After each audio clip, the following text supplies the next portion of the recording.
And I tried hard to be proud of my service, but all I could feel was shame. And racism could no longer mask the reality of the occupation. These were people, these were human beings. I've since been plagued by guilt anytime I see an elderly man, like the one who couldn't walk, who we rolled onto a stretcher and told the Iraqi police to take him away. I feel guilt anytime I see a mother with her children, like the one who cried hysterically and screamed that we are worse than Saddam as we forced her from her home. I feel guilt anytime I see a young girl, like the one I grabbed by the arm and dragged into the street. We were told we were fighting terrorists. The real terrorist was me, and the real terrorism is this occupation. Racism within the military has long been an important tool to justify the destruction and occupation of another country. It has long been used to justify the killing, subjugation, and torture of another people. Racism is a vital weapon employed by this government. It is a more important weapon than a rifle, a tank, a bomber, or a battleship. It is more destructive than an artillery shell, or a bunker buster, or a Tomahawk missile. While all those weapons are created and owned by this government, they are harmless without people willing to use them. Those who send us to war do not have to pull a trigger or lob a mortar round. They do not have to fight the war, they merely have to sell the war. They need a public who is willing to send their soldiers into harm's way. They need soldiers who are willing to kill and be killed without question. They can spend millions on a single bomb, but that bomb only becomes a weapon when the ranks in the military are willing to follow orders to use it. They can send every last soldier anywhere on earth, but there will only be a war if soldiers are willing to fight. And the ruling class, the billionaires who profit from human suffering, care only about expanding their wealth, controlling the world economy.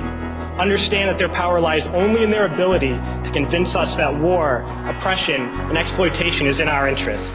They understand that their wealth is dependent on their ability to convince the working class to die to control the market of another country.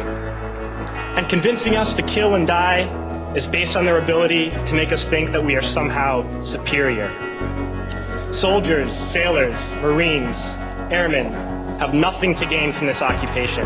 The vast majority of people living in the U.S. have nothing to gain from this occupation. In fact, not only do we have nothing to gain, but we suffer more because of it. We lose limbs, endure trauma, and give our lives. Our families have to watch flag-draped coffins lowered into the earth. Millions in this country without health care, jobs, or access to education must watch this government squander over $450 million a day on this occupation.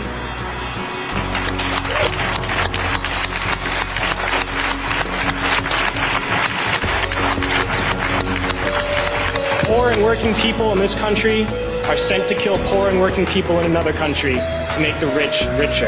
And without racism, soldiers would realize that they have more in common with the Iraqi people than they do with the billionaires who send us to war.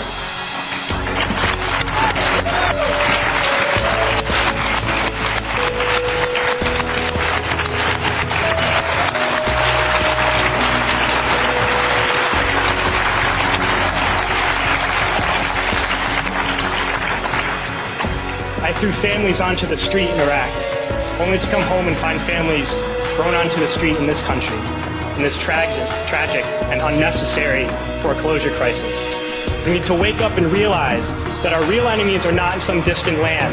They're not people whose names we don't know and cultures we don't understand. The enemy is people we know very well and people we can identify. The enemy is a system that wages war when it's profitable. The enemy is the CEOs who lay us off from our jobs when it's profitable.